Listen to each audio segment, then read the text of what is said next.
Making Music, presented by Guitar Showcase in San Jose, California. We're in the highlands above Los Gatos, California, with a view of the Pacific Ocean. We were invited up here by Joe Weed, the owner and operator of HighLand Studio. He's going to take us on a tour of his place in just a moment. Thank you. Well, Joe, thanks for inviting us up here to your beautiful studios. Can you give us a little background on how you got to this level? Well, I was right out of college. I graduated in 1972. I got involved in music full time. In fact, I joined my first band during finals week of my last year in college. Very early on, it became apparent that I was interested in doing original music and sort of other types of non-mainstream music. And I was really taken with acoustic instruments. And so as the years went by and we began needing to record our original music, we found that the studios in the Bay Area, the studios that we could afford in the Bay Area, didn't really know how to record acoustic instruments so that a violin would really sound like a violin and speak, or that a mandolin or an acoustic guitar would really have the beautiful voices that they do have. All of which you play. Those are instruments that I do play, yeah. Coincidentally. And then we also found a lacking, besides the fact that the studios couldn't produce the sounds we needed for these instruments to speak the way they do when we play them at rehearsals. We also found a lack of know-how in how to mic the various instruments, especially in the string family and then in flute too, that there just wasn't any real experience level. And so I realized that rather than paying other people to develop those technologies and figure out the answer to those questions, I might as well just do it myself. That's kind of the classic American approach. And so I began with a home studio in the late 70s. And so Tape, absolutely. But this was during the time of, it was the beginnings of what I call the democratization of the recording process. Multitracks. Stuff was getting cheap and affordable, and the economies of scale made that happen, so I wasn't unique. Many people were doing the same thing. But I was able to set up a home studio that where I could record my acoustic instruments in big, spacious, airy, reflective rooms, so the violins and the chamber instruments that were designed to work in chambers, not in little dead areas, they could speak the way they were supposed to. An acoustic guitar would sound nice and full and big. And I remember buying microphones back in the late 70s and early 80s that were traditionally often not used for the acoustic instruments, because so many times in a pop setting, take the case of acoustic guitar, engineers will frequently have to wipe out all the bottom end, compress it heavily, and take that image and stick it into a big thick mash of drums and cymbals and keyboards and vocalists and percussion and all that. And that's often the only way you can make an acoustic guitar be heard in a dense mix like that.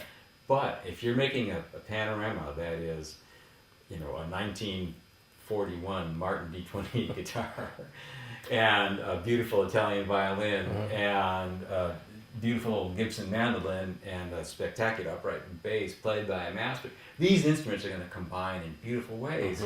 If you do the techniques to them that were done by most recording engineers, they end up not sounding good. Mud. Yeah. Mud, or just they sound poorly recorded. They don't put out that magic that they can. So that's what drove me to sort of an increasing level of home studio. And then once I dove into it, had a few of my own records out and they were selling, then I said, this is really my career now. So it's time to take the big bite, get out a mortgage and build a real studio on the property here, separate from the house, so it could be soundproof. And we hired a good crew to design and another crew to build this thing. Yeah, it's beautiful. Thanks. Beautiful. Yeah. So tell us about your studio now. What makes it unique, and specifically acoustic? Well, it's a suite of rooms, and the room that I call the studio is the room where we are right now.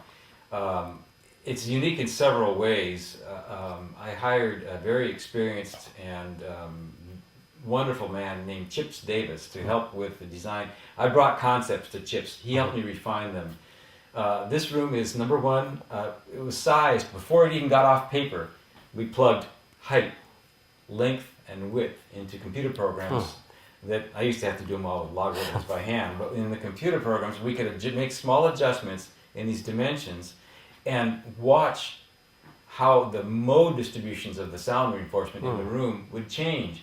And you size it, and you move things around until your modes are evenly spaced, so you don't get a big hump at 100 hertz, or you don't get a big hump at 250 cycles or something. So what that means is your room is not going to be bassy or trebly or midi or this way or that way. It's going to be acoustically as neutral as you can get it in terms of what parts of the frequency spectrum that it reinforces. And then the next step was to see how sound decays over time, because if you've got low end hanging around the room longer than top end, it's going to sound like it's a bassy room. So up in the ceiling area, in the back part of the room, we have a very large low frequency absorber, because in a room that's built very tight like this one is, low frequencies will tend to not decay as fast as other things that are absorbed by more casual and locally placed materials. So that's a low frequency absorber. There's high and mid frequency absorbed by some carpeting. And then there's materials above this diffuser on the ceiling that absorb low highs and That's mids. not flat, is it? No, that's to break up the parallelism that exists between the floor and the ceiling. And what that does then is scatter the waves around. It doesn't absorb them, that surface. The absorption takes place behind it. So it scatters things in different angles. Right. And then the big thing in this room is this diffusion, and these things that most people come in and say, oh, what pretty baffles. Well, I guess they're sort of baffled, but what their real name is diffuser. And for acoustic instruments to work in a chamber, they need to have the reflections off the walls and the ceiling and the floor. That's what excites a violin as you play it and as you interact with it. When you're playing that instrument, it's almost like another person, and it's responding to the reflections of the sound waves coming back off those walls and floors and ceilings. What these do is, instead of absorbing all that stuff, which is going to make your instrument sound dead and uncooperative, instead of absorbing it, they scatter it into many millions of tiny reflections. So there's the same amount of acoustical energy in here now as if we took all those things out. But if we took them all out, we couldn't have a conversation because of all the echoes. It's like an echo chamber. So what it does is it scatters all that energy into many tiny ones of lower amplitude. It looks like they're tuned. They are, and these are tuned to be effective in the audio bandwidth where I'm playing music. But you don't always want a live room. If I'm going to be recording a drums kit for a commercial, let's say a pop tune or something, I'm going to want a much more dead environment. So we have these mounted on hinges. And as you walk around the room, we can flip these things, and you can already hear the change in my voice. Yeah, I can, actually. And that was just the first two. And then we do these. There's a huge difference. Yeah, and so then the sounds become much more localized. And I'm kind of shouting over my shoulder here, but then the sounds are much more localized to where they're being made. Right. And we are reducing greatly the amount of acoustical energy in the room by changing these. And if we were to walk around the complete room and turn them all, we'd have a very a dead sounding environment. Exactly. Yeah. So the reason we did this was because real estate is expensive. Real estate in Santa Cruz County is not only expensive, it's hard to build. Yeah. So what this does is it turns this room into a multifunction room, so we can record instruments that benefit from live recording, and then we can record things that benefit from a dead environment as well. Great idea. And you also have some functions that are built into the building itself. Yeah. I understand.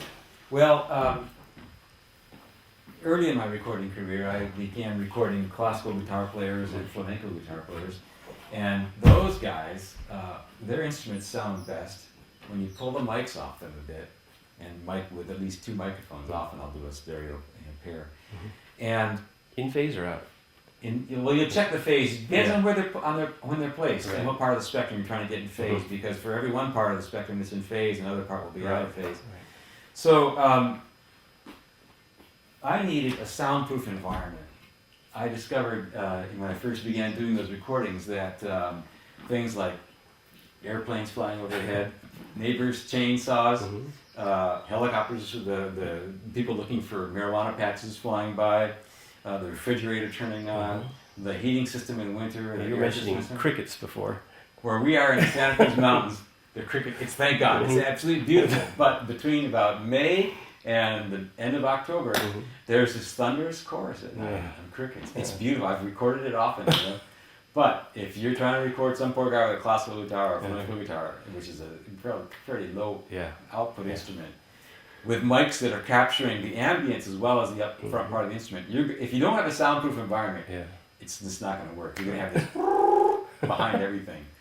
So after dealing with that and learning I could only record those guys before we built this place, could only record them in the daytime, I told Chips when we were designing this has to be soundproof for quite a few reasons, that being one. I didn't want sessions interrupted by other people's activities.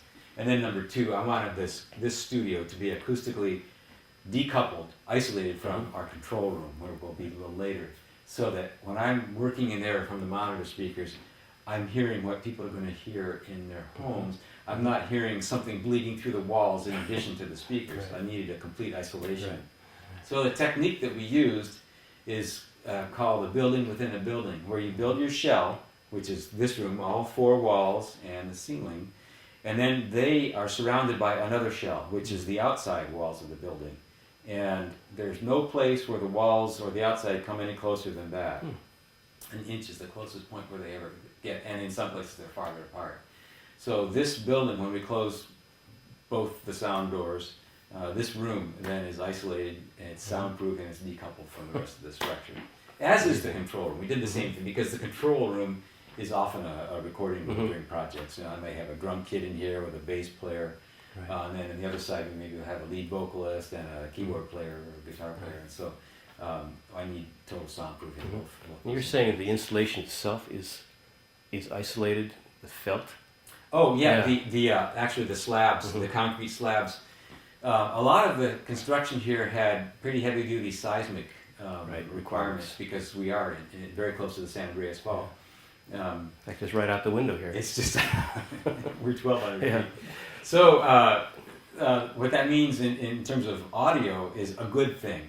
The building, the external perimeter foundation is one thing, and then the slab that we are on that makes the floor for the studio, and then the slab for the control room, the slab for the entryway, and the slab for our machine room, and the one for the office. Those are all independent slabs that are isolated from each other with felt, bituminous felt.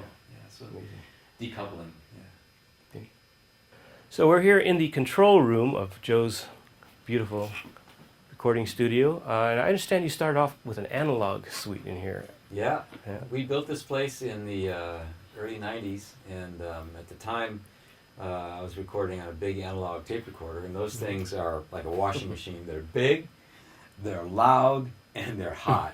And so we built the machine room, which you can catch on film a little later, so that everything that had moving parts or that made noise would be out of the control room. So I could monitor silence. I can hear an acoustic guitar or a cymbal decay into silence, and I can know if there's any system noise that's going to be involved. You're still doing that today? Still doing that today. We've evolved from that old analog tape recorder to ADATs back in the early 90s.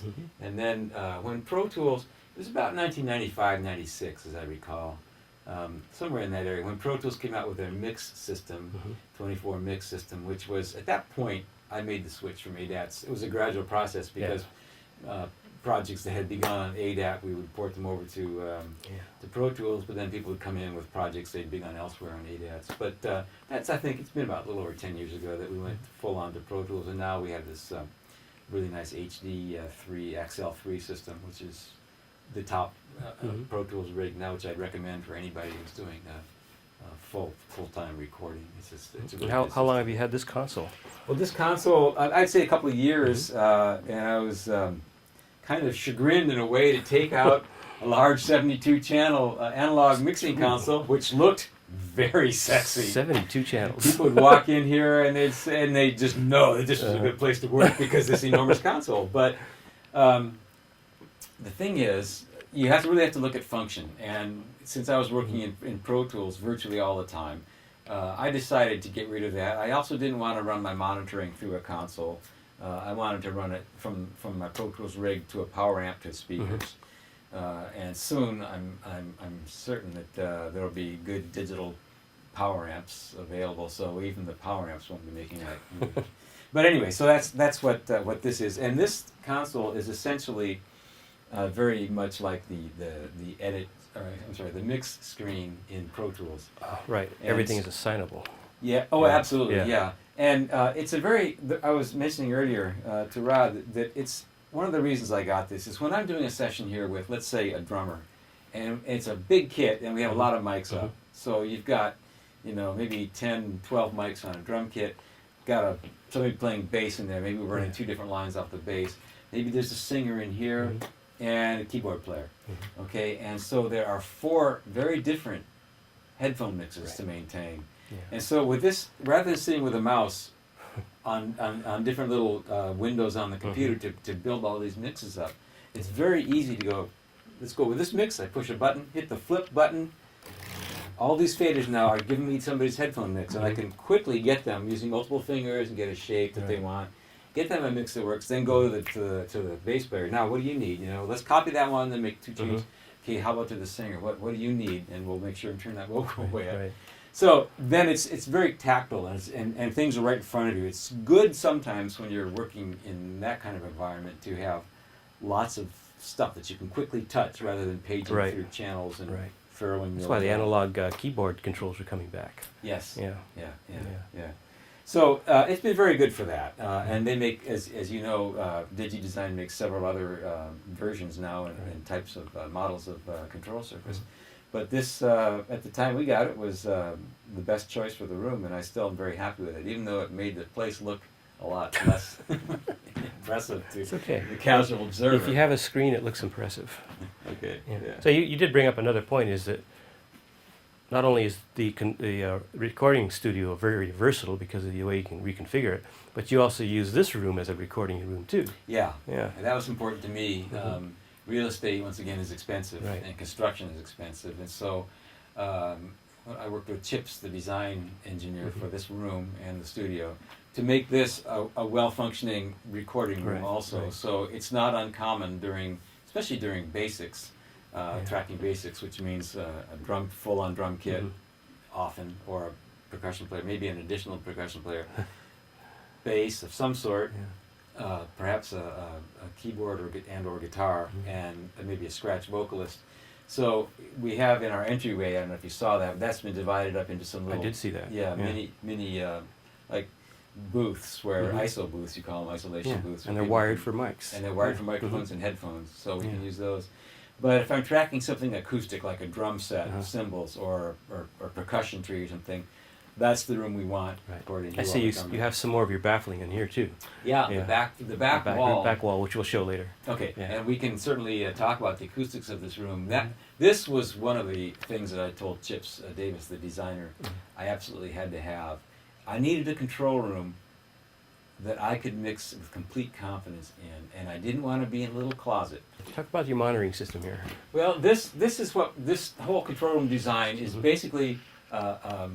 The type of design is called live end, dead end. This is not a certified LEDE room, but that's the general concept, where you have a dead end, which is also called reflection-free zone, where you do your work. So my head is here when I'm working. Right. Equilateral triangle with the monitors in my ears. Okay, everything from here forward, if you look at the ceiling and the walls, is covered with absorptive material, so that reflections don't bounce off of that. Okay. Then sound travels past my head to the back wall, where it's covered in diffusers. Yeah. What comes back off that wall, instead of a 40 millisecond delay coming in one big wave, instead, many millions of tiny reflections split off of that diffuser rack in all directions, and they bounce off the ceiling, they bounce off of the producer's desk, off the walls, the windows, the floor. And so you're working in what's called with a sense of envelopment, where you're surrounded by acoustical reflections. Right. So it's like a virtual reality environment. No 2 listening rooms will be the same. Yeah. But if you try to mix in a control room that does not have reverberation, you're going to make things too wet. And if you work in a bright live control room, you're going to make things too dry. And so the answer, this is the current state of technology at least, the answer is to make a control room in which there is an acoustical balance between, there are reflections, but they're not heavily colored reflections. They're not one massive bank off of one wall. And you're getting your direct sound from your speakers without any reflective surfaces close by. So everything is canted at angles, so you get this sound and you don't get it colored by reflections. Okay. And there's a little trick I do with people that want to learn about these techniques.